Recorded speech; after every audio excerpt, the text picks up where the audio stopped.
ओम शांति।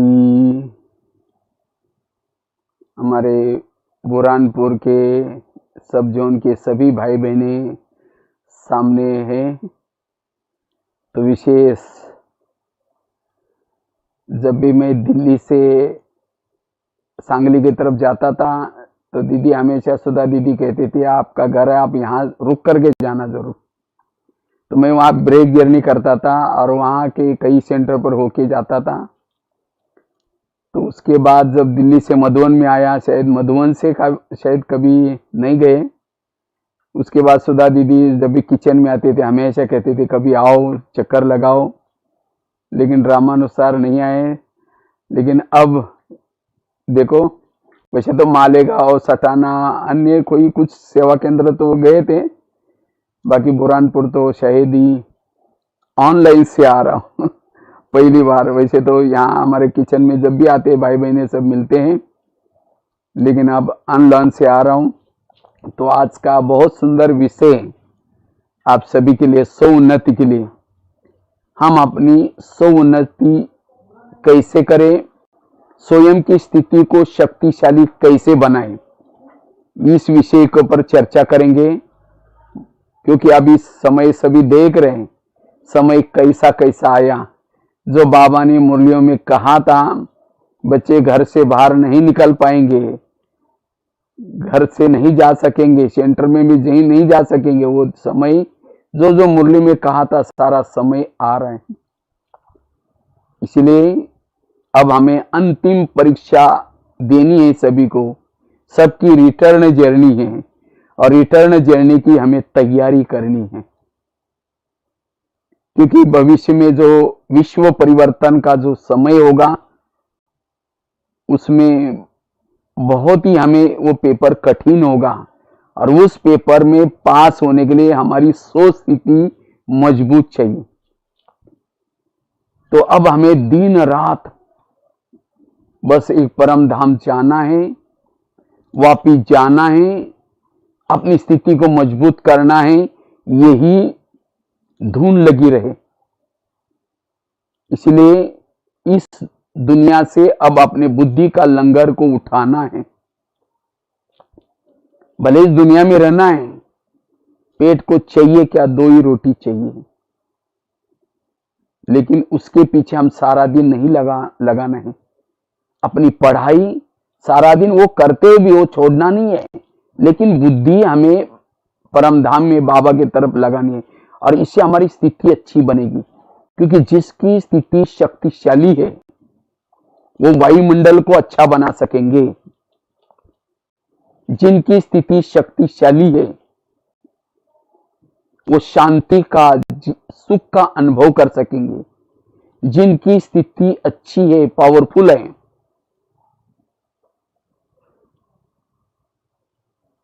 उनके कर्मों में दिव्यता आएगी, उनके आसपास में गुण और शक्तियां होगी। वो अपने चाल और चलन के द्वारा परमात्मा की प्रत्यक्षता कर सकेंगे। जब स्थिति पावरफुल है, जब हमारी स्थिति कमजोर हो जाती है, स्थिति बिगड़ जाती है, हम विघ्नों में आ जाते हैं, वायुमंडल को खराब करेंगे, कर्मयोगी नहीं बन सकेंगे। इसीलिए स्थिति को पावरफुल बनाना है। जितनी हमारी स्थिति पावरफुल है, हम भविष्य में मनसा सेवा कर सकेंगे। अभी भी वो समय आया मनसा सेवा करने का। वैसे स्थूल सेवा करने के लिए अब इधर उधर नहीं जा सकेंगे, लेकिन अब सेवा का पार्ट चेंज हो जाएगा। बेहद की सेवा, बेहद की सेवा वही कर सकता है जिन्होंने अपनी स्थिति को पावरफुल बनाया है। जिनकी स्थिति पावरफुल होगी, भविष्य में उनके सामने लाइन लगेगी, वो रोने वालों के आंखों के आंसू पहुंच सकेंगे। इसलिए अपनी स्थिति पावरफुल होना, और जिनकी स्थिति पावरफुल है आने वाले सतयुग में, भविष्य में ऊंचा पद प्राप्त कर सकेंगे। स्थिति पावरफुल होने से हमें विभिन्न प्रकार की जो सामने परिस्थिति आती है वो परिस्थितियां कमजोर लगेगी, जिनकी स्थिति अच्छी है, पहाड़ समान परिस्थिति आएगी तो भी राई के समान, रुई के समान लगेगी, उनको असंभव भी संभव लगेगा। इसलिए स्थिति पावरफुल बनाने, लेकिन हमारी स्थिति बिगड़ती क्यों है? चलते चलते इस ज्ञान मार्ग में हमारी स्थिति क्यों बिगड़ती है? उसके कुछ कारण और उसका निवारण, उसके पर आप थोड़ी सी चर्चा करेंगे। स्थिति बिगड़ने का सबसे पहला कारण है, कभी कभी चलते चलते हम अपने पुराने संस्कारों के वश हो जाते हैं। जब पुराने संस्कारों के वश हो जाते हैं तब जाकर के हमारी स्थिति बिगड़ जाती है। इसलिए हमें पुराने संस्कारों के वश नहीं होना, क्योंकि जब संस्कारों के वश हो जाते हैं तो इंद्रियों के वश भी हो जाते हैं, मन के वश हो जाएंगे, बुद्धि के वश हो जाएंगे, आंखों के वश हो जाएंगे, देह भान में आ जाएंगे। इससे वायुमंडल खराब हो जाएगा। क्यों? क्योंकि हमने संस्कारों के वश हो गए।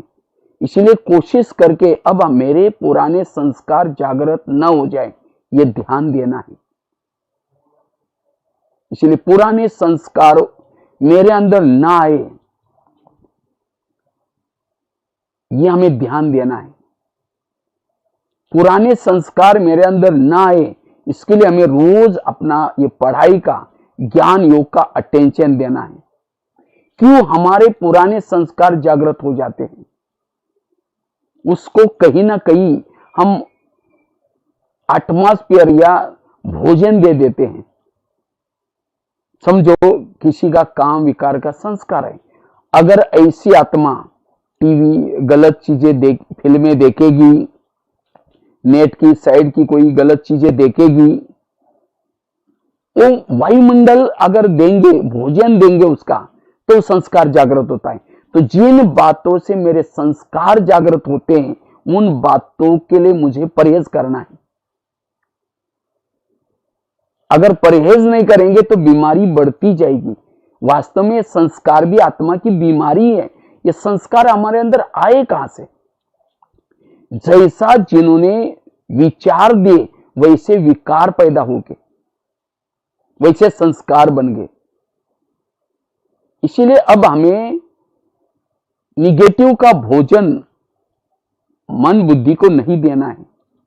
जैसे सड़ा गला भोजन अगर हम खाएंगे हेल्थ के लिए शरीर में, तो बीमारी हो जाएगी।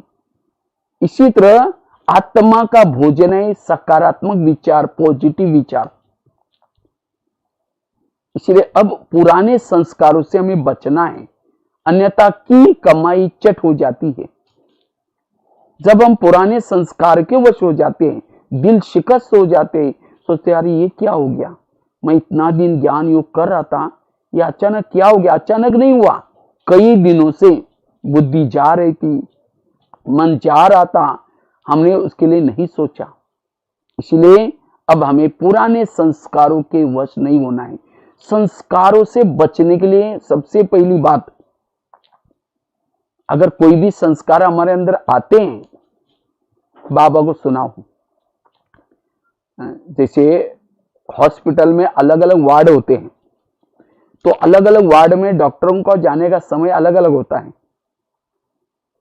इसी तरह जिस समय जो पेशेंट डॉक्टर जाता है, पेशेंट उठ करके बैठता है और अपनी बीमारियों के बारे में वर्णन करता है, मुझे ऐसा हुआ, ये हुआ।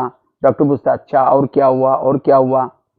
इसी तरह हमें भी क्या करनी है, ये दुनिया भी एक प्रकार का हॉस्पिटल है, और इसके अंदर किसी को काम की बीमारी है, किसी की क्रोध की है, किसी को अलग अलग प्रकार की बीमारियां लगी है। परमात्मा एक सुप्रीम सर्जन है।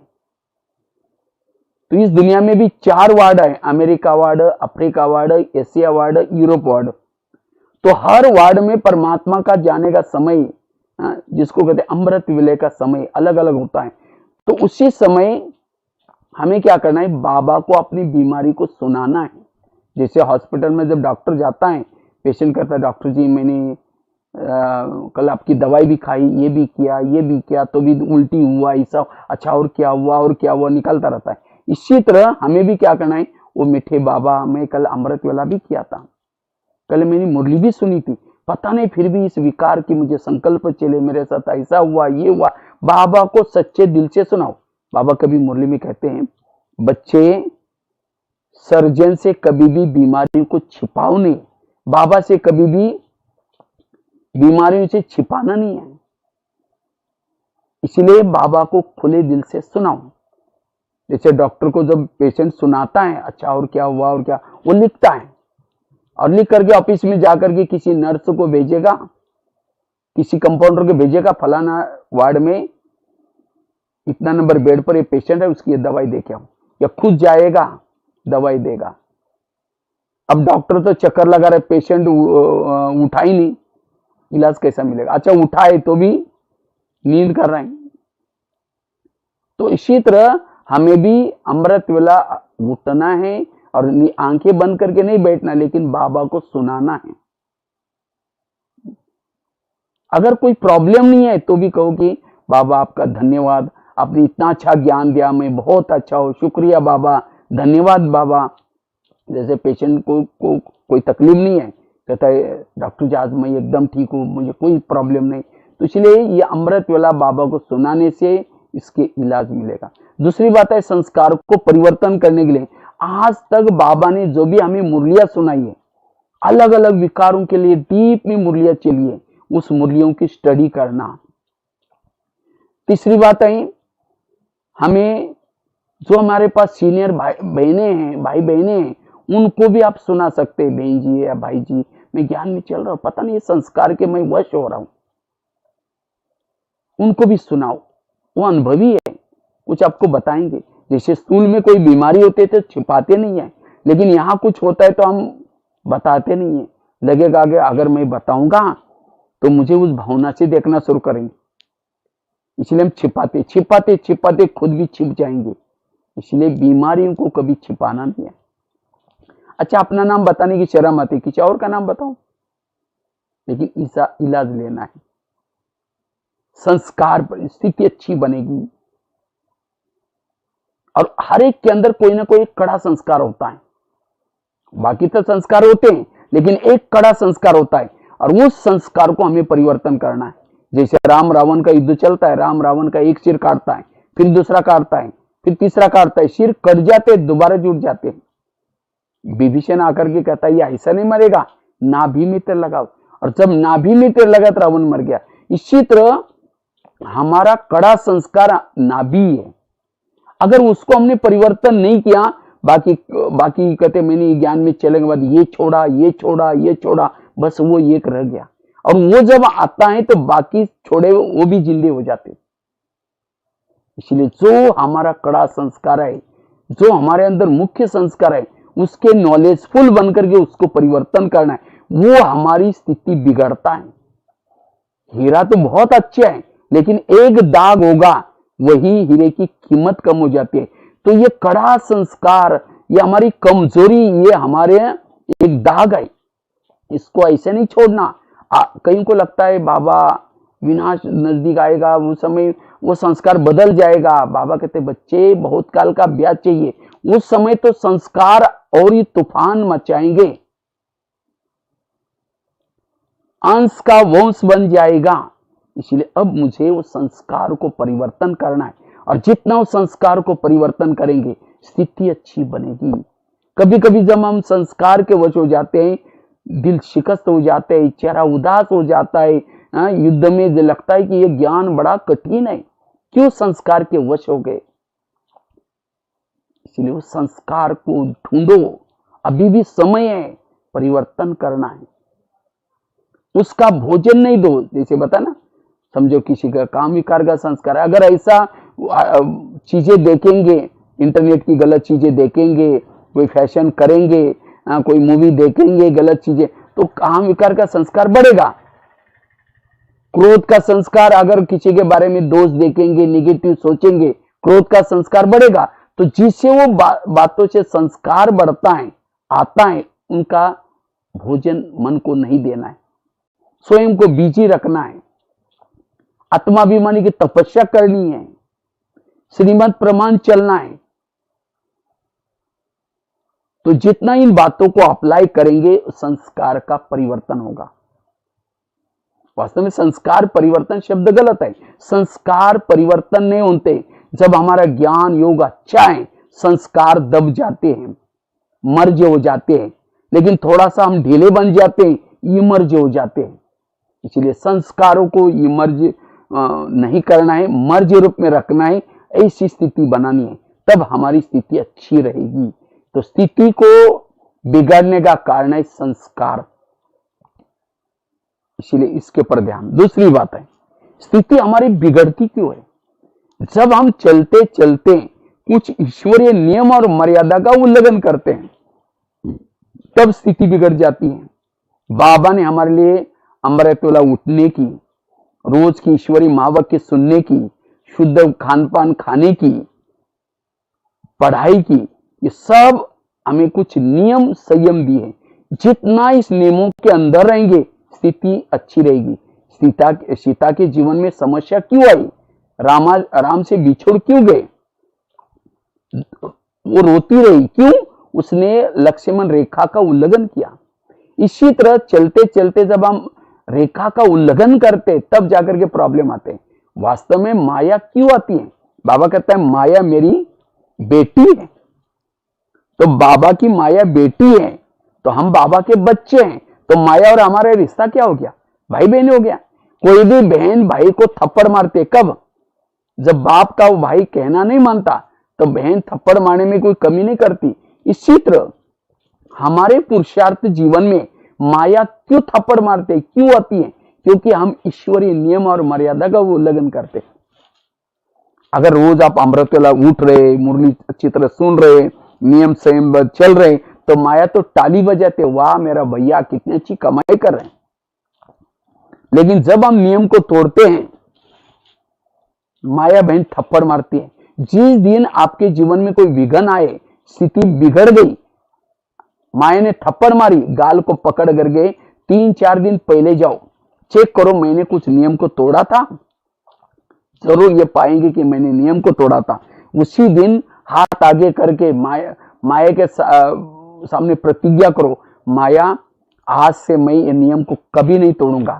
थैंक यू माया बहन, आपने थप्पड़ मारी, दोबारा मैं ये नियम कभी नहीं तोड़ूंगा। जब नियमों में पक्के रहेंगे, आपकी स्थिति पावरफुल रहेगी, आप सदा परमात्मा के प्यारे बन जाएंगे। जैसे कोई भी माँ बच्चों को थप्पड़ मारते, कब मारते हैं? वो रोज कहते हैं देखो बेटा कपड़े गंदे नहीं करना, पढ़ना, लड़ना नहीं, झगड़ना नहीं। बच्चा जाता है, लड़ता है, झगड़ता है, शाम को आता है, मम्मी मम्मी करता है। मम्मी किचन से देखेगी खिड़की से, मैंने जो उसको काव करके आया, नए क्या करके आए, बोले कि तुम चिल्लाते मैं यहीं ठीक हो। अच्छा जाएगी, जाकर 2 थप्पड़ लगा दी, कहेगी तुमको मैंने इतना अच्छा कहा, तुम गंदा हो क्या? वही बच्चा अगर माँ ने जो कहा करके आता तो मम्मी तो उसको प्यार करती। इसी तरह बाबा भी हमारी माँ है, रोज सवेरे जल्दी उठाती है, फरिश्ता ड्रेस पहनाती है, कई डायरेक्शन देते हैं। बच्चे आज आत्मा समझना, पर चिंतन नहीं करना, मेरे याद में रहना।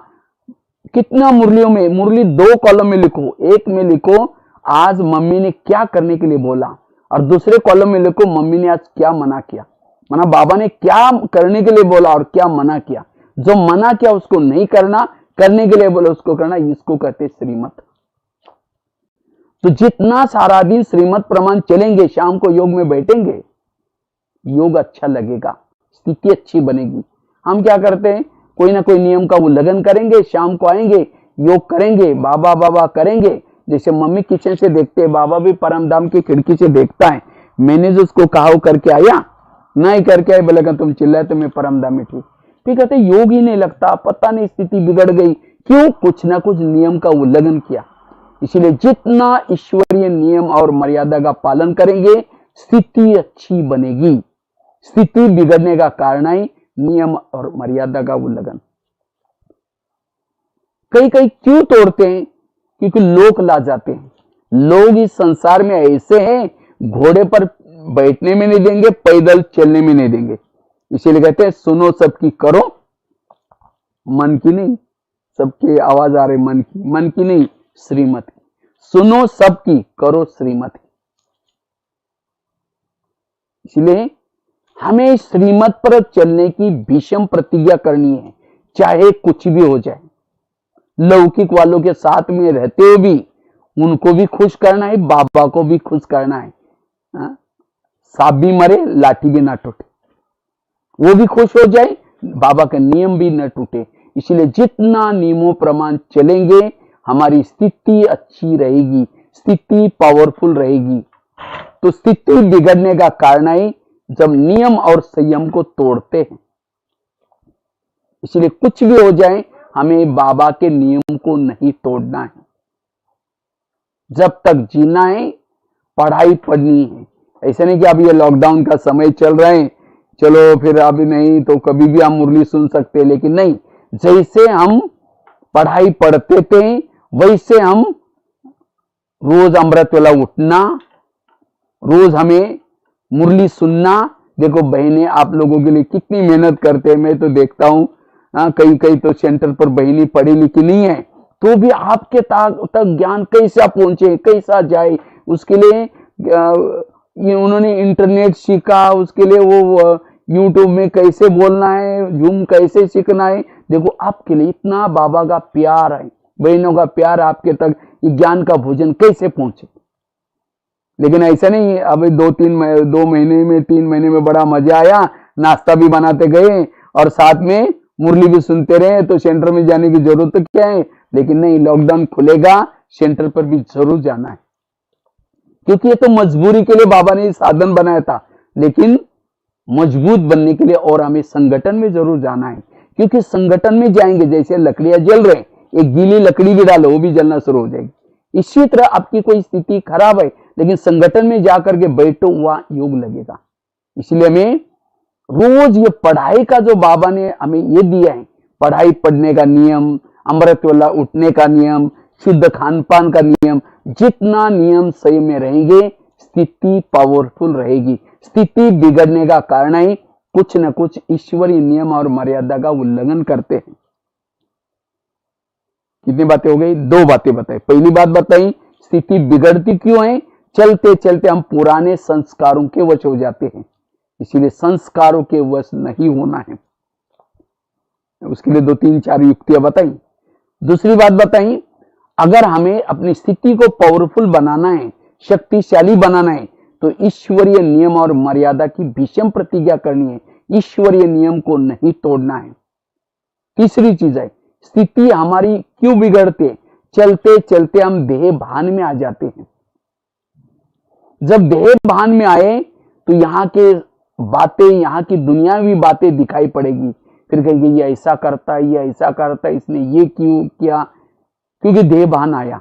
जब देह भान आया स्थिति बिगड़ गई। इसलिए आत्मिक स्वरूप में रहना, आत्मिक स्वरूप में रहने से आंखें खुली है, कान खुला है, देखते हुए भी न देखने की अवस्था रहेगी। जितना आत्मिक स्थिति में रहेंगे कर्मों में भी योग युक्त रहेंगे। आत्मिक स्थिति में रहने से परमात्मा से कनेक्ट रहेंगे, सदा बाबा की याद बनी रहेगी, परम धाम जाना यह स्मृति रहेगी। जितना आत्मिक स्थिति में रहेंगे, विधेय स्थिति में रहेंगे, उतना मन में अंदर एकाग्रता आएगी, उतना हमारे पास सहन शक्ति आएगी। वास्तव में कई को लगता है मुझे सहन नहीं होता, कोई थोड़ा बोलता है, कोई अपमान करता है, कोई नहीं पूछता, तुरंत मुझे फीलिंग आती है। फीलिंग आती है इसका मतलब मैं देह भान में हूं। वास्तव में सहन करने का पुरुषार्थ नहीं है, पुरुषार्थ है आत्माभिमानी बनने का। जैसे बीज बोते हैं तो बीज को वृक्ष आता है और वृक्ष को फल लगते हैं। फलों का पुरुषार्थ नहीं किया, पुरुषार्थ किया बीज बोने का। इसी तरह जो आत्माभिमानी बनने का पुरुषार्थ करता है, आत्मा के स्वरूप में टिकता है, उसके पुरुषार्थ रूपी जीवन में शांति, सहनशीलता, धैर्यता, सत्यता, सारे गुण और शक्ति आएगी। अगर मेरे अंदर गुण और शक्तियां कमी है, इसका मतलब मैं देह भान में हूं। इसलिए देही अभिमानी स्थिति में रहना है, सदा आत्माभिमानी स्थिति में रहना है, और इसी स्थिति द्वारा ही हम अंत में आने वाले विकराल पेपरों में पास हो सकेंगे। क्योंकि अंत का पेपर 1 सेकंड का होगा।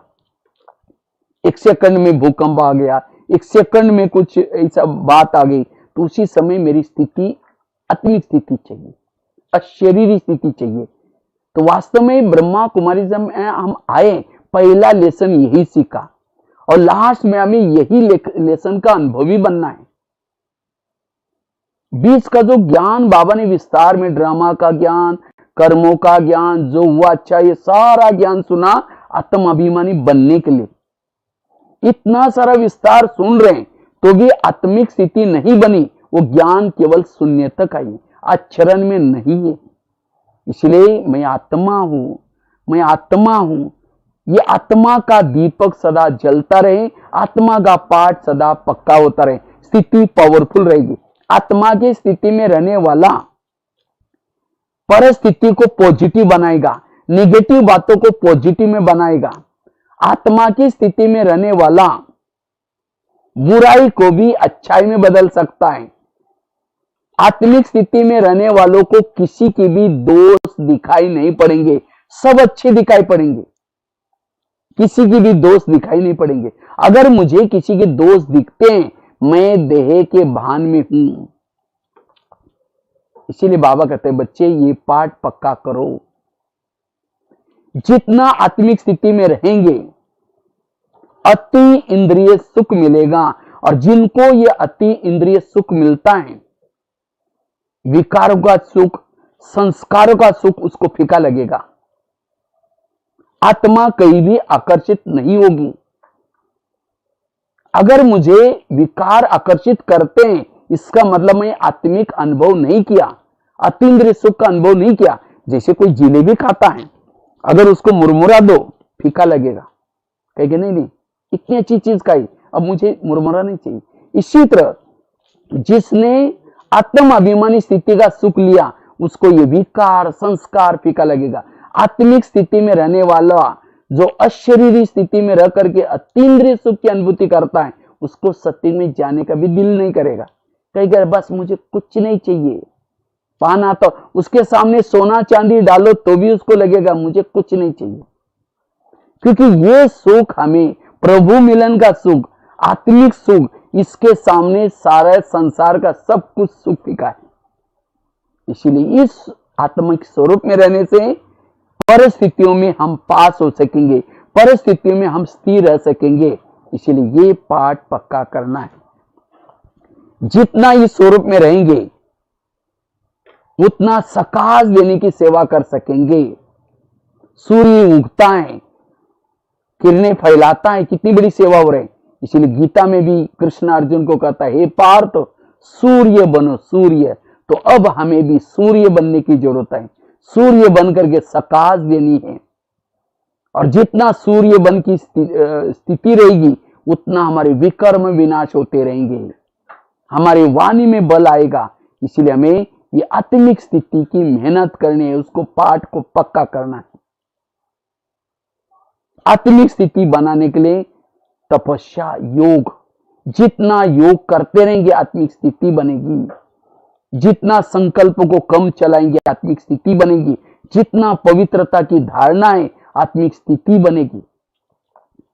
जितना निरहंकारी होकर के रहेंगे आत्मिक स्थिति बनेगी। जितना 7 स्वरूपों के स्वरूप रहेंगे आत्मिक स्थिति बनेगी। इसलिए आत्मिक स्थिति में रहने से स्थिति पावरफुल रहेगी, निर्विघ्न रहेंगे। सीता के सामने जब रावण आता है, वो माचिस तिल्ली जला करके रखती है, रावण उसको टच भी नहीं करता। इसी तरह इस रावण के राज्य में रहते हुए भी हमारा आत्मा का तिल्ली सदा जलती रहे। जिस घर में लाइट नहीं होती वहां भूत रहता है, एक भूत दूसरा भूत, पूरा बंगला भूत बंगला बन जाता है। लेकिन आजकल सभी तरफ लाइट हो गई, इसलिए भूतों का शायद नाम निशान कम हो गया। इसी तरह ये विकार कहां रहते हैं, कहां ज्यादा होते हैं, जहां आत्मा की लाइट कम हो जाती है। दोपहरिक से लेकर के आत्मा की लाइट थोड़ी कम होते होते डिम होती गई, काम का भूत, क्रोध का भूत, विकार रूपी भूत घुस गए। इन भूतों से बचना है, विकारों से बचना है, ये आत्म अभिमानी का पाठ पक्का करना है। इससे हम इंद्रियों पर जीत प्राप्त कर सकेंगे। इसलिए ब्रह्मा बाबा ने ये पाठ पक्का किया, दादियों ने भी ये पाठ कितना पक्का किया।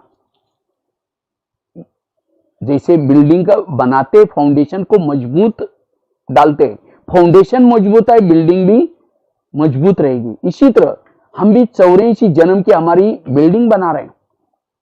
84 जन्म हमें विकारों से बचे रहे, बुराई से बचे रहे। इसलिए अब भी हमें ये आत्मा का पाठ पक्का करना है।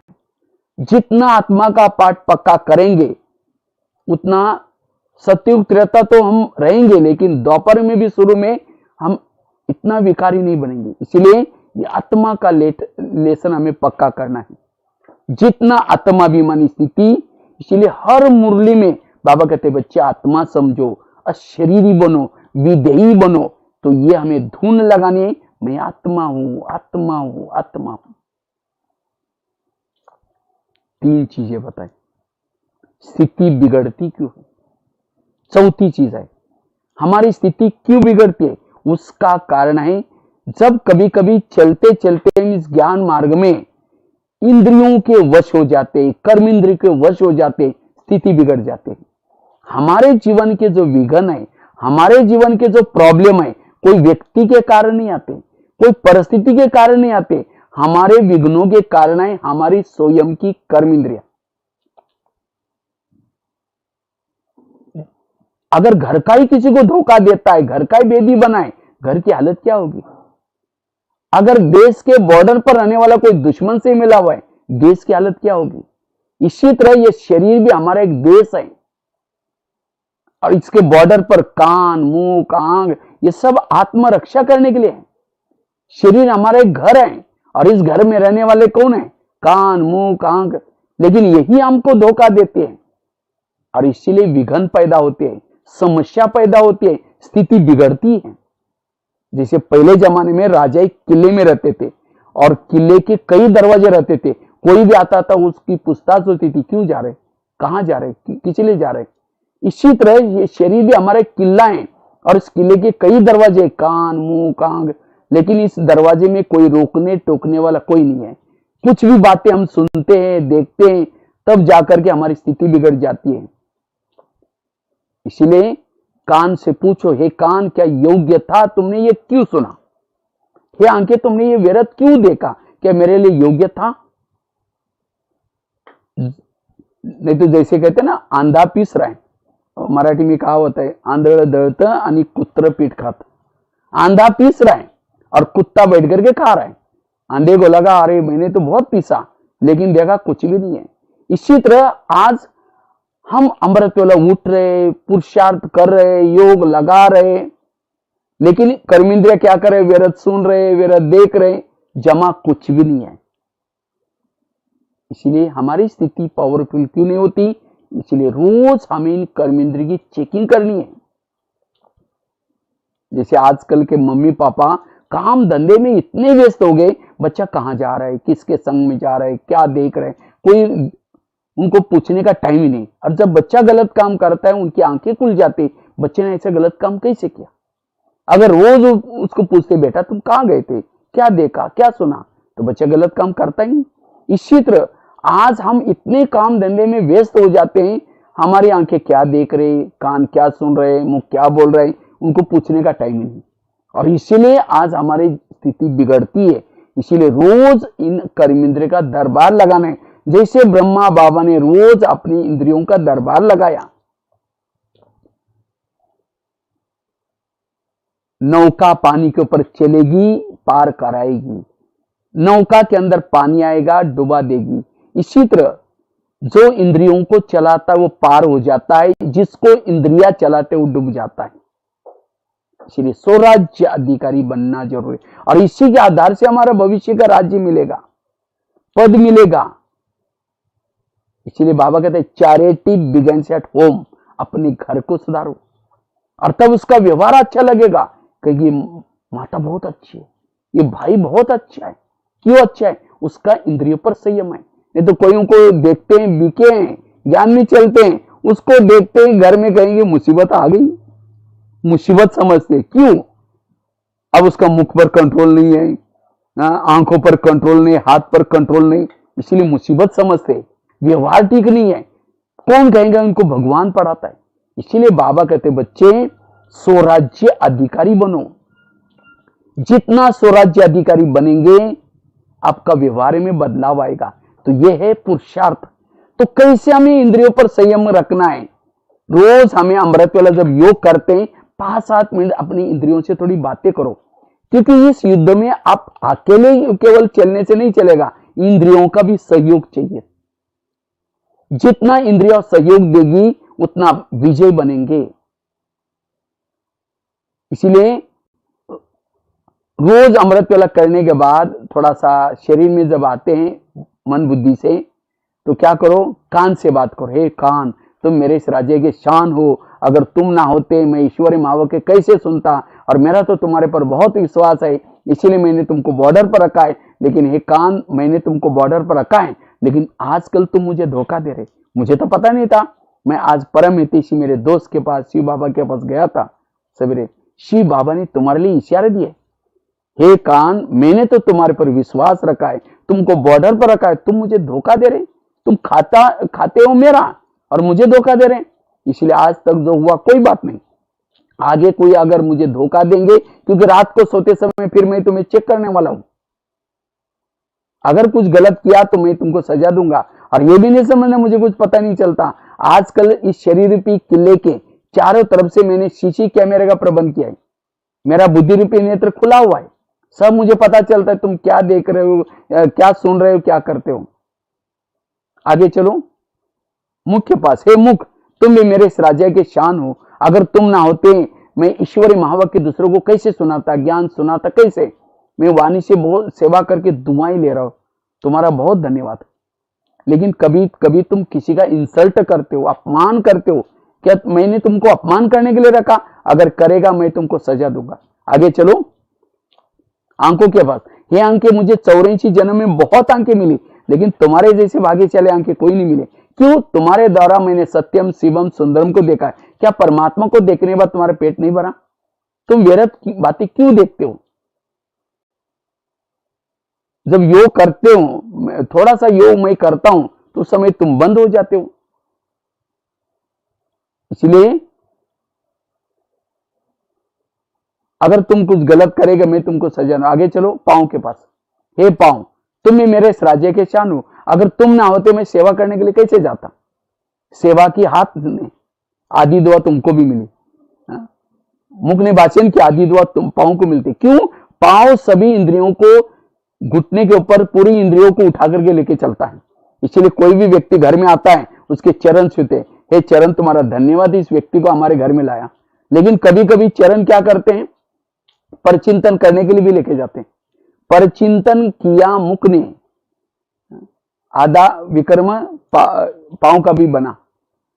कान ने सुना, आधा विकर्म पांव का। अगर पांव नहीं जाता, कहते नहीं नहीं मेरा राजा ने मुझे मना किया, मैं राजा के लिए धोखा नहीं दे सकता, आत्मा राजा के लिए, इसीलिए हे कान, तुमको जाना है तो भले जाओ, कल परसों कभी भी आओ, मैं नहीं जाऊंगा। हर इंद्रियों में को राज्य आत्मा के प्रति रिगार्ड चाहिए, उन्नति का ख्याल चाहिए। इसीलिए बाबा कहते चैरिटी बिगिन्स एट होम। घर को सुधारो। घर मतलब लौकिक नहीं, ये शरीर हमारा घर है। इसीलिए इस घर में रहने वालों को ज्ञानी बनाओ। अभी लॉकडाउन का समय है ना, लॉकडाउन में कहते हैं घर में रहो, परिवार के साथ रहो।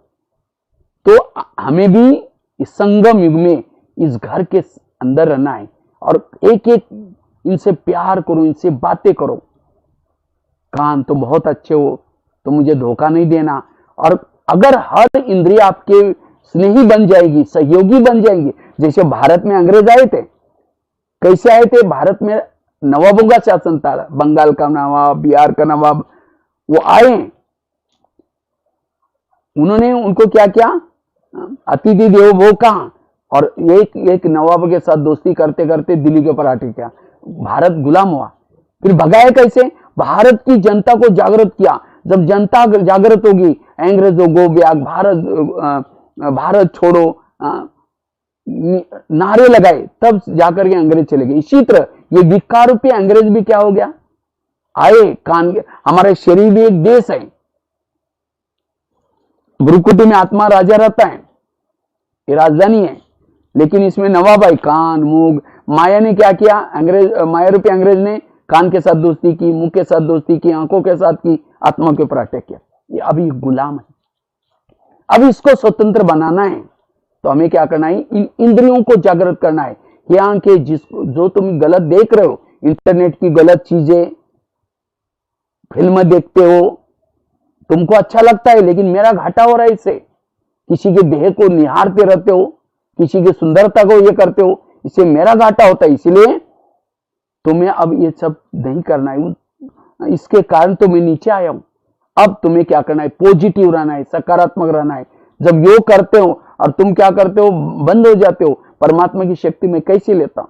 इसीलिए अगर आंखें ज्ञान में चलेगी तो बाबा को देखती रहेगी, कान ज्ञान में चलेगा, बाबा की महावाक्य सुनेगा, व्यर्थ नहीं सुनेगा। एक एक इंद्रियों को श्रीमत प्रमाण चलाना, यह है स्वराज्य अधिकारी स्थिति। इसीलिए बाबा कहते हैं ये पुरुषार्थ करो, इस पुरुषार्थ की कमी, इसीलिए हम दूसरों को दोषी बनाते, इसको दोषी बनाते। इसीलिए अगर आत्मा को शांति चाहिए, सुख चाहिए, जिसकी हर इंद्रिया एक्यूरेट काम करेगी, वो आत्मा शांति में बैठेगी। जैसे प्रधानमंत्री जी शांति में कब बैठेंगे, जब उसके पार्टी के सभी लोग अच्छा काम करते। अगर एक भी कोई गलत काम करता, उनकी नींद गिर जाती। इसी तरह आत्मा को शांति तब होगी जब हमारी हर इंद्रिय एक्यूरेट काम करेगी। कोई एक नियम को तोड़ता है, आत्मा की नींद फिट गई। स्वराज्य अधिकारी बनना, ये 4 बातें करते हैं। 5वीं बात है, हमारी स्थिति बिगड़ती क्यों है। पहली बात बताई, संस्कार के वश होने से। दूसरी बात बताई, ईश्वरीय नियम को तोड़ने से। तीसरी बात बताई, देह भान में आने से। चौथी बात बताई, कर्मेंद्रिय के वश होने से। 5वीं बात आई, जब हम किसी का परचिंतन करते हैं, किसी का अवगुण देखते हैं, उसका चिंतन मंथन करते हैं, तब जाकर की स्थिति बिगड़ गई। इसीलिए अब मुझे संगम युग में किसी की भी दोष नहीं देखने, किसी की अभी परचिंतन नहीं करना है। जैसे रोड पर जब चलते हैं, अगर ब्रेकर्स ज्यादा होते हैं तो हम स्पीड से नहीं जा सकते। इसी तरह हमें भी अभी तीव्र पुरुषार्थ करना है। तो तीव्र पुरुषार्थ में एक प्रकार के ब्रेकर्स हैं। संस्कार ब्रेकर है, श्रीमत का उल्लंघन करना ये भी एक ब्रेकर है, देहभान ये भी ब्रेकर है, कर्मेंद्र के वश होना ये भी ब्रेकर है, परचिंतन करना ये भी ब्रेकर है। इससे बचना, इसीलिए परचिंतन से। अब कोई अगर समझो आपके घर में कोई कचरा ला करके डाल रहे हैं, तो आप क्या कहेंगे, आपका बहुत धन्यवाद, रोज आया करो और जहां पूजा होती है वहां डाला करो, ऐसे कहेंगे, उसको तो भगाएंगे। लेकिन यहाँ अगर कोई सेंटर की, मधुवन की, किसी की मित्र संबंधी की कोई गलत बातें सुनाता है, तो हम क्या करते, अच्छा और क्या हुआ, वो उठ के भी जा रहा है, बैठो ना चाय पानी पी के बताना और क्या हुआ। अगर एक दिन वो बातें सुनी, वो दूसरे दिन भी कचरा लेकर के आपके पास ही आएगा। और ऐसी बातें सुनते सुनते अपनी भावनाएं खराब हो जाएगी, वृत्ति खराब हो जाएगी, निगेटिव बन जाएंगे, स्थिति बिगड़ जाएगी। भावना और योग इसका बहुत गहरा कनेक्शन है। जितनी हमारे सेंटर के लिए, मधुवन के लिए, बीके भाई बहनों के प्रति जितनी भावना ऊंची, उतना हमारा योग ऊंचा। तो कोई हमें कुछ भी सुनाता है, भावनाओं को निगेटिव नहीं बनाओ। बाबा कहता है हर एक का रोल अपना अपना है, हर एक का पार्ट अपना अपना है, ड्रामा अपना अपना है। ये सब क्यों बताया, ताकि हमारा निगेटिव चिंतन ना चले, भावना ना बिगड़े। इसलिए पर चिंतन से बचना। कई कहते हैं हम सुनते नहीं, लेकिन कोई सुनाता है तो क्या करें, हम क्यों सुनते, शीर हिलाता, अच्छा और क्या हुआ, अच्छा अच्छा शीर हिलाया, सुनाने वाले को इंटरेस्ट आता है। इसीलिए जीते जी मर जाओ। दीदी हमेशा कहती थी, मर मर मर, झुक झुक झुक, सीख सीख सीख। सीखना सीखो, मरना सीखो, झुकना सीखो। मरे हुआ था सिर नहीं हिलता ना, कोई मुर्दा पड़ा हुआ है उसकी महिमा करो, कहता हाँ बहुत अच्छा है मेरी महिमा हो रही, अगलानी करो तो भी सिर नहीं हिलता। इसीलिए जीते जी मरना, अशरीरी स्थिति में रहना, इसलिए पर चिंतन से बचना, और जितना पर चिंतन से बचेंगे स्थिति अच्छी बनेगी। इसलिए कोई भी हमें नेगेटिव बातें सुनाता है, इससे बचना है, क्योंकि इससे वायुमंडल खराब हो जाता है। अगर इन बातों का हम चिंतन करते, वर्णन करते हैं, हमारी स्थिति बिगड़ जाती है, वायुमंडल खराब हो जाता है। और बाबा तो कहते हैं बच्चे झगमुई झगमुई नहीं करो, गलत संगत में नहीं जाओ, जो कोई ऐसी बातें सुनाता है उन बातों से बचना, तब स्थिति अच्छी बनेगी। बाबा हमें प्यार करेगा। जब हम किसी के दोष देखते हैं, बाबा भी प्यार कैसा करेगा। बाबा ने हमारे दोष नहीं देखे, गुण देखे, और अगर हम अवगुण देखेंगे तो, अगर अवगुण देखेंगे तो ज्ञान से चले जाएंगे, परिवार से भी दूर चले जाएंगे। मुश्किल से हमें परिवार मिला, इतना अच्छा परिवार, ईश्वरीय परिवार है, दैवी परिवार है। चुन चुन करके बाबा ने एक एक का कोई इकट्ठा किया है। लेकिन कभी कभी हम, बाबा कहते हैं मीठे बच्चे, और हम कहते हैं इसको कोई अकल ही नहीं, तो बाबा से तो होशियार नहीं बने ना। जब कोर्स करते हैं, हमारे अंदर बहुत अवगुण थे, दोष थे, लेकिन जैसे हम सेंटर पर आए, मुरली पहली मावक के, मीठे बच्चे, मीठे तो थे ही नहीं, मीठे मीठे बोल करके मीठा बनाए। इसी तरह बहू को सुधारना है, बेटे को सुधारना है, उसकी गुणों के वर्णन करो। नहीं तो हम कोई पड़ोस नहीं आते, मेरी बहू है ऐसी, उसको खाना बनाने की भी अक्ल नहीं, वो ऐसी है वैसी है। अब बेचारी दूर से सुन रहे हैं तो क्या लगेगा, अरे मैं इतने अच्छे काम करती तो भी मेरे को ऐसे बोलते हैं, भावना खराब हो जाएगी, काम भी नहीं करेगी। इसीलिए बहू को सुधारना है, उसकी महिमा करो। इसीलिए पर चिंतन से बचना। एक बहुत सुंदर एक स्टोरी में शेयर कर रहा हूं। कहते एक सत्संग चलता था, उसमें बहुत सारे लोग आते थे। तो एक दिन गुरुजी ने शिष्य को कहा, गुरुजी मुझे एक वरदान चाहिए। तो गुरुजी ने कहा क्या वरदान चाहिए, मेरे बारे में सबके दिल में क्या चलता है मैं जानना चाहता हूं। गुरुजी ने कहा ठीक है। तो वरदान दिया और साथ में एक छड़ी दी, मांत्रिक डंडा। कहा कि किसी के दिल में तुम्हारे बारे में कुछ चलता है, जानना है, ये छड़ी को दिल में रखो, उस व्यक्ति का नाम लो तो पता चलेगा। तो शिष्य ने छड़ी ली, वरदान गुरुजी ने दिया, तो चले गए। अचानक रास्ते में उस शिष्य को याद आया, पहले मैं गुरुजी की चेकिंग करता हूँ, गुरुजी के अंदर मेरे बारे में क्या चलता होगा। तो छड़ी को दिल में रखा, गुरुजी का नाम लिया, थोड़ी सी छड़ी काली होगी। उनको लगता अरे गुरुजी के अंदर मेरे बारे में कालापन आई, इनको गुरुजी बना करके फायदा क्या। आश्रम में आना बंद हो गया। 1 दिन हो गया, 2 दिन हो गया, महीना हो गया। गुरुजी एक दिन उनके घर में गए, क्या जी आजकल आप आते नहीं। नहीं जी थोड़ा मेरी तबीयत खराब है, थोड़ा घर में मेहमान आते हैं, इससे वैसे बहाना करने लगा। गुरुजी ने कहा आप 6 साल से आश्रम में आते थे, आंधी आए तूफान आए कुछ भी हो जाए, नहीं जी नहीं जरूर कुछ बात है। कहा कि आपके अंदर मेरे बारे में कालापन है। गुरुजी ने कहा अच्छा ये बात है, तुमने देखा कि तुम्हारे अंदर कितना कालापन है। कहा कि नहीं देखा। देखो शिष्य ने छड़ी को दिल में रखा, अपना नाम लिया, पूरी छड़ी काली हो गई। गुरु की तो थोड़ी काली थी, लेकिन उसकी शिष्य की पूरी काली। अपनी काली देकर के शर्म आई, सिर झुकाया। गुरुजी ने कहा कि कोई बात नहीं, मैं जब आश्रम में आया था मेरी भी छड़ी पूरी काली थी, लेकिन मैंने तपस्या करते करते, सेवा करते करते, इतनी बचे वो तो मैं कर ही रहा हूं, लेकिन तुम मेरे को देकर के आश्रम में नहीं आओगे, जो सफेद बन रहे वो भी काली हो जाए। तब शिष्य हाथ जोड़ के गुरुजी को कहता है, गुरुजी मेरे से बहुत बड़ी भूल होती जा रही थी, मैं कितना भूल कर रहा था। गुरुजी ने कहा कोई बात नहीं, आज से कभी भी बड़ों की कमजोरी मत देखना, ये कहानी किसी और की नहीं। कभी कभी हम ज्ञान में चलते चलते औरों के दोष देखते हैं और भावना खराब करते हैं। जो सेंटर पर आते थे, जो ज्ञान योग करते थे, कोई बहने फिर फोन भी करेंगे, नहीं जी थोड़ा सा मेहमान आते हैं, थोड़ा सा, अच्छा नहीं आएंगे तो घाटा किसका है। आज जिसकी बुराई देख रहे वो तो ज्ञान योग कर रहे हैं, जिस बहनों की देख रहे, जिस भाई की देख रहे, वो तो ज्ञान योग करे, वो तो निकल जाएगी थोड़ी सी काली। इसीलिए बाबा कहते बच्चे दोष नहीं देखो, अच्छा ही देखो। स्थिति बिगड़ना एक कारण है। बाबा कभी मुरली में भी कहता है मेरे अच्छे अच्छे बच्चे थे, बहुत ज्ञान योग करते थे, सेवा भी करते थे, लेकिन आज वो है ही नहीं, चले गए। कहाँ गए और क्यों गए? उन्होंने यहाँ आते किसी के दोस्त देखे, जब शुरू शुरू में हम आते हैं, हमें और किसी का भी परिचय नहीं, एक बाप परमात्मा बाबा, बस करते करते हमें आना शुरू किया। जैसे नजदीक आए, सेवा के संपर्क में आए, बहनों के संपर्क में आए, फिर कहेंगे यहाँ जो पैसे देते ना ज्यादा, उसको ही आगे करते, वो बहन ऐसे, वो भाई ऐसा, कुछ ना कुछ दोस्त देखेंगे, फिर भावना खराब करेंगे। और इसीलिए बाबा कहते बच्चे किसी के भी दोष नहीं देखो, दोष देखने वालों के दिमाग में ज्ञान नहीं बैठता। सरस्वती हंस के ऊपर बैठी हो, कई कहते पता नहीं मेरे बुद्धि को ताला ही लगा हुआ है, ना परम धाम दिख रहा है, ना कुछ, बुद्धि भटक रहे। क्यों?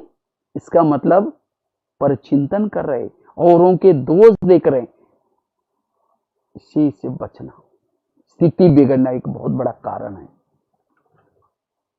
अगर कोई ऐसी बातें सुनाता है, हाथ जोड़ना है, बचना है। ये समय विकर्म विनाश करने का है। ये समय औरों को, बाबा ने हमारे ऊपर उपकार किया, अनेक आत्माओं को सकाश देने का समय है। ये अपनी उन्नति करने का समय है। 84 जन्मों की सीढ़ी उतरते समय 5000 साल लगे, 84 जन्म लिया।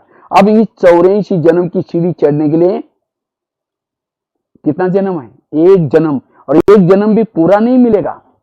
अभी कोई तो 5-6 साल से ज्ञान में आया है, कोई 10-12 साल से ज्ञान में आया है, कोई 40 साल से ज्ञान में आए हैं, पूरा जन्म तो ज्ञान में नहीं मिलेगा। तो इसीलिए थोड़ा सा योग लगाए, सीढ़ी एक ऊपर चढ़ गए, थोड़ा सा सेवा की, सीढ़ी ऊपर चढ़ गए, थोड़ा सा तपस्या के, सेवा ऊपर चढ़ गए, लेकिन थोड़ा सा परिचिंतन किया, जितनी सीढ़ी चढ़ी हो नीचे उतरे। यही करते रहेंगे, सेवा करेंगे, ऊपर चढ़ेंगे, फिर परिचिंतन नीचे ऊपर करते रहेंगे, समय पूरा हो जाएगा, संगम युग, बीच में लटक जाएंगे। कोई ना कोई फिर त्रेता में आएंगे, या द्वापर में आएंगे, या कलयुग सतयुग के भी लास्ट में आएंगे। इसलिए मुझे चढ़ना ही है। इसलिए बाबा कहते ना, यहाँ का स्लोगन है, पर चिंतन पतन की जड़।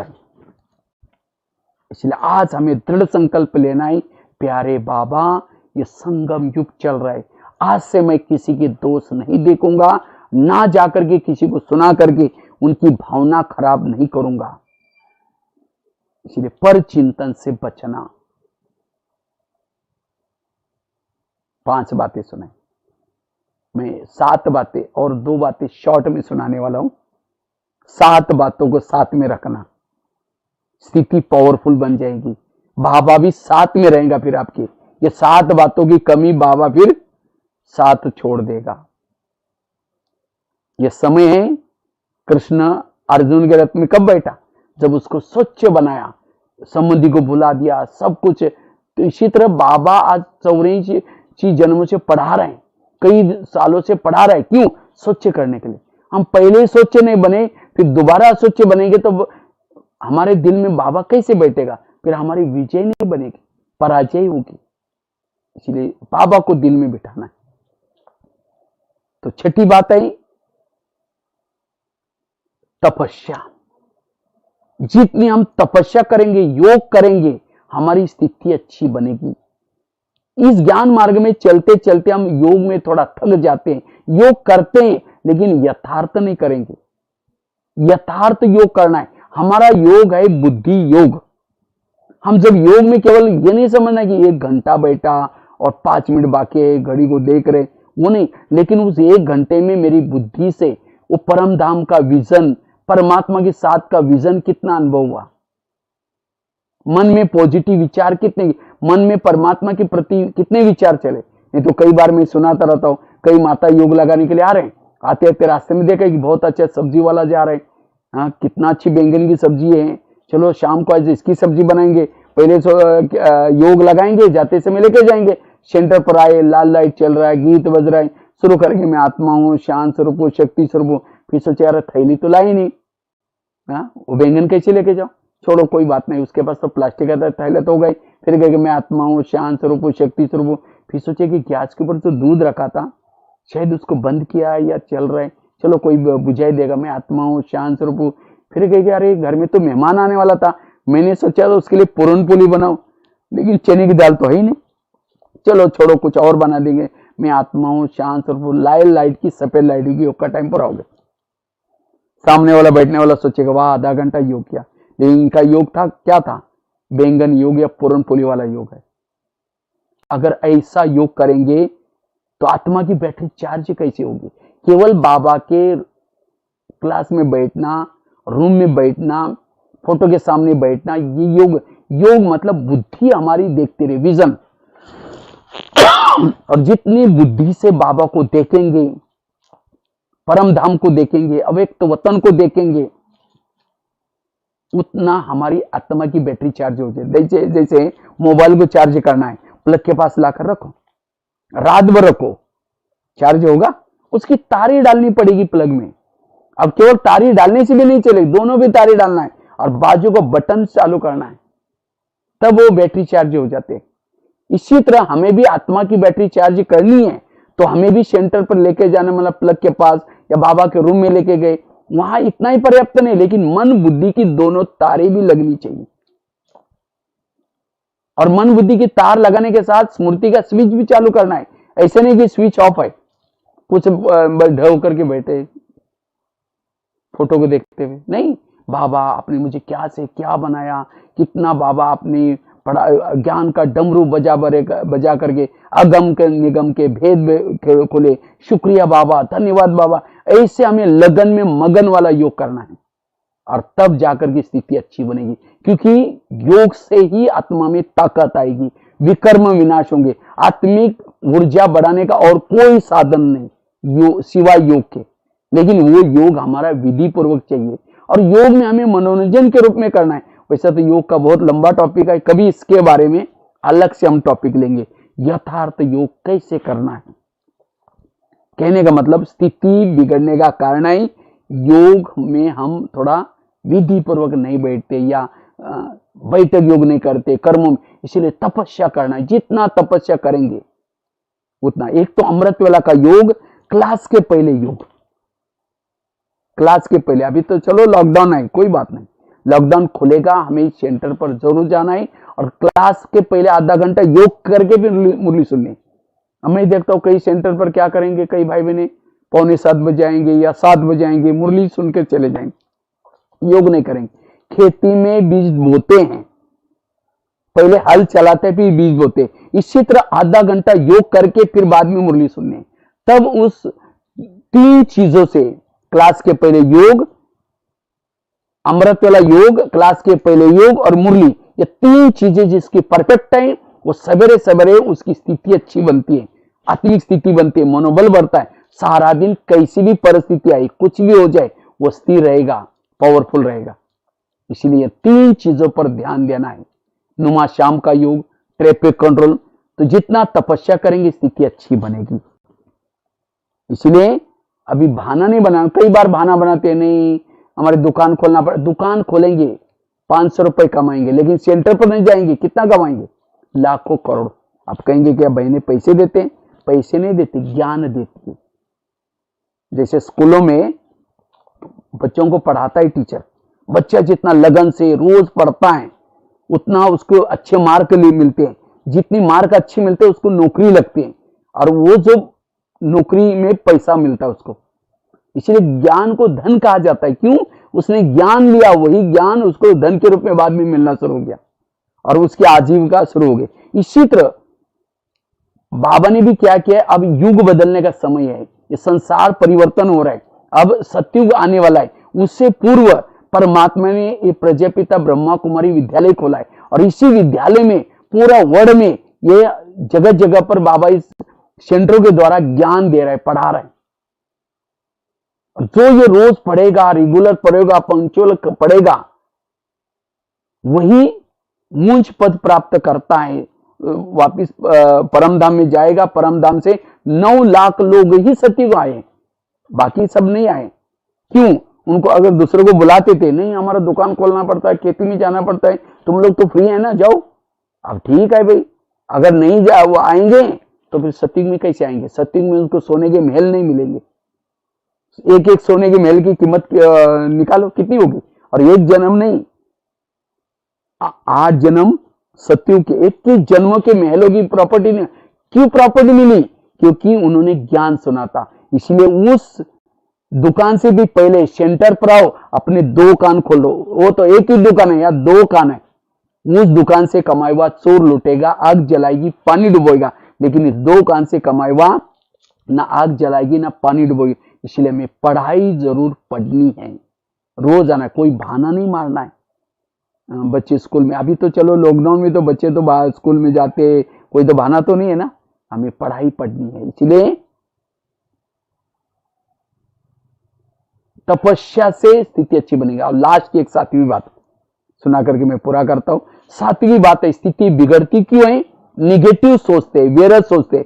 जो व्यर्थ सोचेगा, निगेटिव सोचेगा, उसकी स्थिति बिगड़ जाएगी। इसलिए हमें निगेटिव संकल्प को बचाओ।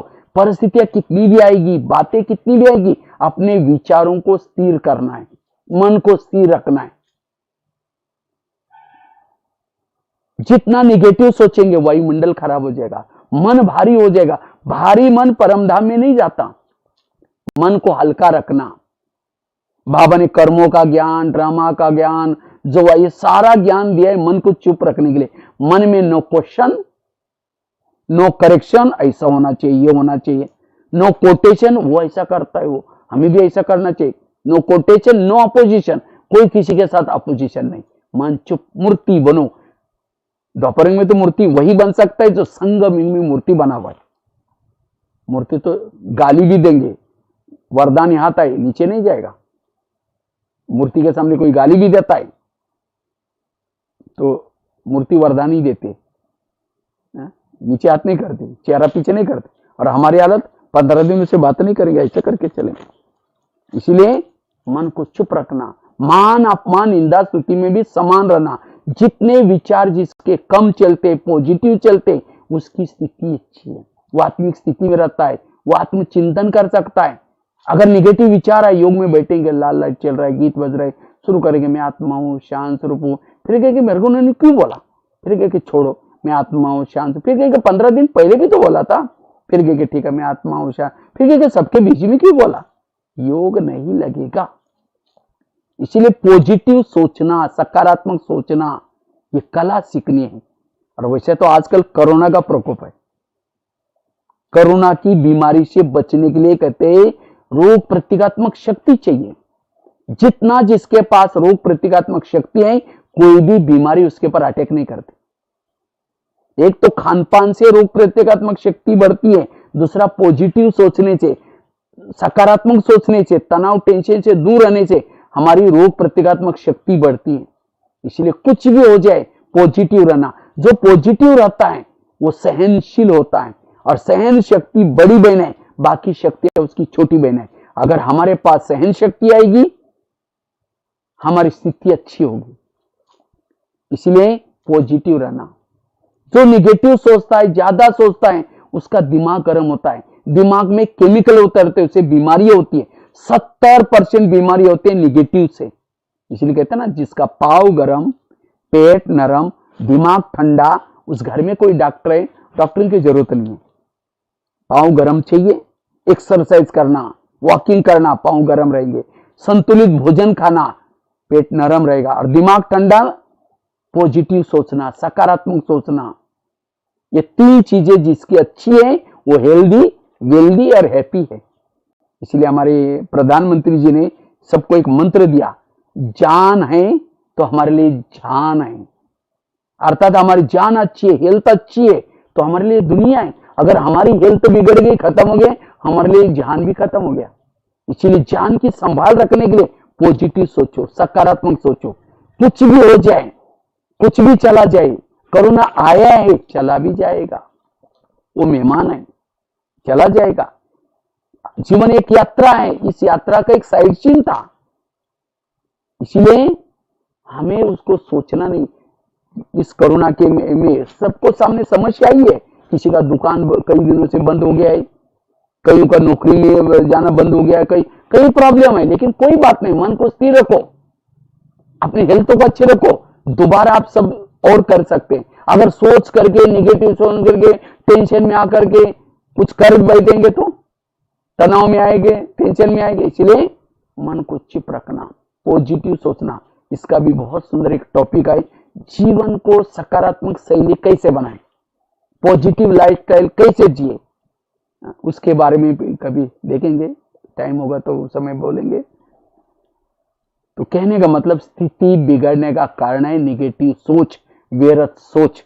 इसलिए अपनी सोच को पॉजिटिव बना दो, कुछ भी हो जाए पॉजिटिव रहना। आज किसी को पेट की बीमारी हुई, ईर्ष्या करने वालों को पेट की बीमारी, दूर का कम दिखता है, दूसरे की बुराई को आंखें फाड़ फाड़ के देखेंगे, डोळे वटरून पाहायचं, आंखें ये करने से पुतली फैल जाती है, फिर कम दिखाई पड़ेगा। डॉक्टर को कहेगा डॉक्टर जी मेरे को कम दिखता है, पता नहीं, डॉक्टर कहेगा चश्मा लगाना पड़ेगा, नंबर लग गया। चश्मा तो लगा है फिर भी बुराई देखना नहीं छोड़ेंगे, नंबर बढ़ता ही जाएगा। ब्लड प्रेशर बढ़ गया, बीती बातों को याद किया। सारी बीमारी का जड़ है निगेटिव सोच। इसलिए पॉजिटिव बनो, सकारात्मक बनो। इसलिए जो परिस्थिति को पॉजिटिव लेता है वो परिस्थिति उसके लिए वरदान बनती है, परिस्थिति को निगेटिव रूप में लेता है वही परिस्थिति श्राप बन जाती है। दुख और सुख क्या है? पॉजिटिव सोचने वाला सुखी है, निगेटिव सोचने वाला दुखी है। कई कहते मैं इसके रास्ते में कभी जाता नहीं, फिर भी ये मेरे साथ ऐसा क्यों करता है, इसने मेरे साथ ऐसा क्यों किया। टाली कभी एक हाथ से नहीं बजती, टाली के लिए दो हाथ चाहिए। अगर कोई मेरे साथ ऐसा वैसा करता है, मैंने भी उसके साथ किया था।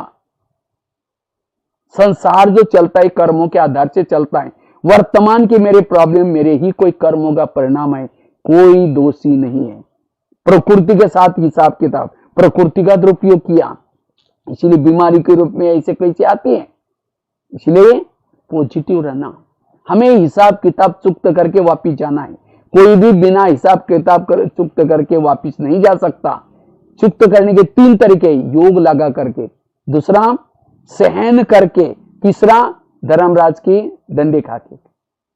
इसलिए हमें समस्या आती है, सहन करो या तपस्या करो, चुक्त हो जाएंगे। निगेटिव को पॉजिटिव में लाओ। लास्ट की एक स्टोरी पूरा सुना करके पूरा करते हैं। वैसे तो आप सभी बुरहानपुर जोन, इसमें काफी महाराष्ट्र में भी समाये हुआ है। महाराष्ट्र महान धरती है जिसमें संत तुकाराम होके गए। तुकाराम महाराज भक्ति करते थे विठल की, लोगों ने उनको मना किया तो भी छोड़ा नहीं। एक दिन सभी लोगों ने पकड़ करके उनके गले में सब्जी का माला पहना दी। बैंगन, टमाटर, आलू, मटर, मुंह काला किया, बाल उतर करके हल्दी लगाई, गधे पर बिठाया, गली गली में घुमाया, इतना ने घर के सामने लाया, पत्नी को बुलाया। जब उसकी पत्नी देखते मेरे पति के साथ ऐसा किया, सबको गाली देते। जब गाली देते तुकाराम महाराज सब्जी की माला दिखा करके कहते इनको गाली क्यों दे रहे, ये लोगों ने अपने लिए 8 दिन के लिए सब्जी ला कर दिया। निगेटिव को पॉजिटिव में बनाया और कहा इनको गाली मत देना। जब मेरी शादी हुई थी उस समय बारात नहीं निकली थी, ये लोगों ने पूरी गांव में मेरी बारात निकाल करके लाई, इनको चाय पानी पिलाना, गाली मत देना। और कहा इनको गाली मत देना। जब मुझे घुमाने के लिए लेके गए थे, धूप बहुत तेज थी और तेज धूप में लोगों ने पाँव में कुछ नहीं पहना था, इन सबके पाँव में छाले फोड़े आएंगे, मुझे कुछ नहीं हुआ, मैं आराम से ऊपर गधे पर बैठा था। और कहा कि ये लोगों ने मेरे बाल उतार करके हल्दी लगाया, हल्दी तो एंटीबायोटिक का काम करते, मेरे सिर में कई दिनों से फोड़े हो गए थे, इसीलिए उनको धन्यवाद। बुराई को क्या बनाया, अच्छाई में पर। इसी तरह कला सीखने बाबा ने हमें इतना ज्ञान दिया। कोई गाली देता है, समझो कि गाली नहीं दी, मेरे पर गुलाब का फूल डाल दिया। जो संगम युग में गाली देगा, द्वापर युग में रोज आकर के आपके मूर्ति के ऊपर गुलाब का फूल चढ़ाएगा। तो भगत चाहिए कि नहीं चाहिए? जिस दिन किसी ने गाली दी, अपमान किया, योग में बैठेंगे बाबा को, बाबा आज आपने बहुत अच्छा भगत भेजा था, उन्होंने फूल डाल के गया, आपका बहुत बहुत धन्यवाद, कल भी किसी को भेज देना। उसको दुआई दो, ये नहीं कि चिढ़ करके बदवाई दो। बदवाई जाएगी, उसका तो बुरा करेगी, वापिस हमारा भी बुरा करेगी। इसलिए अपने संकल्पों को बचाना, कभी भी डिस्टर्ब नहीं होना, सबके साथ एडजस्ट होकर के, परिस्थितियों के साथ एडजस्ट होकर के चलो। पहले 2-3 सब्जी खाते थे, अभी परिस्थिति आई, कोई कम कमाया, कोई बात नहीं, एक सब्जी बना करके, रस वाली बना करके उसके साथ खा लो, बाद में आएगा पैसा फिर और एक्स्ट्रा खाना। एडजस्ट होकर के चलना, आज का भी स्लोगन था, एडजस्ट की नेचर चाहिए, और वो संकल्प को बचाता है, और जो संकल्प को बचाता है उनकी स्थिति अच्छी बनेगी। तो ये 7 बातें मैंने आपके साथ शेयर की। इन 7 बातों को साथ में रखेंगे तब परमात्मा भी 7 का अनुभव कर सकेंगे, और तब आपकी स्थिति पावरफुल रहेगी और वायुमंडल को अच्छा बना सकेंगे। स्थिति बिगड़ने के ये 7 कुछ बातें थी, विघ्न आने के 7 बातें थी। आप इसके पर जीत प्राप्त करेंगे और अच्छा पुरुषार्थ करेंगे। इसी के साथ बहुत बहुत धन्यवाद। आप लोगों ने मुझे सेवा का मौका दिया। दोबारा एक बार 7 बातें रिवाइज करता हूं। पहली बात बताई संस्कार, उसको परिवर्तन। दूसरी बात बताई कर्म इंद्रिय श्रीमत का उल्लंघन करते। तीसरी बात बताई कर्म इंद्रिय के अधीन हो जाते हैं। चौथी बात बताई देह का भान। पांचवी बात बताई पर चिंतन पर दर्शन। छठी बताई योग तपस्या करना है, इसके तरफ ध्यान नहीं देते तो विघ्न पैदा होता है। और सातवीं बात बताई ज्यादा निगेटिव सोचते हैं, व्यर्थ सोचते हैं, इसलिए पॉजिटिव रहना। तब जाकर के 7 बातों का अभ्यास करेंगे, तब आप बहुत अच्छा पुरुषार्थ कर सकेंगे। तो इसलिए बहुत बहुत धन्यवाद। खास तो मंगला दीदी, बाकी सभी बहनों को बहुत बहुत धन्यवाद जो इस सेवा का लाइव में इस साधनों के द्वारा सेवा का हमें मौका दिया। बाकी कभी फिर जब ठीक सब बनेगा तो उसी समय कभी आएंगे, स्कूलों में, जेल में, बीके भाई बहनों की भट्टी फिर कभी करेंगे। इसी के साथ धन्यवाद। ओम शांति।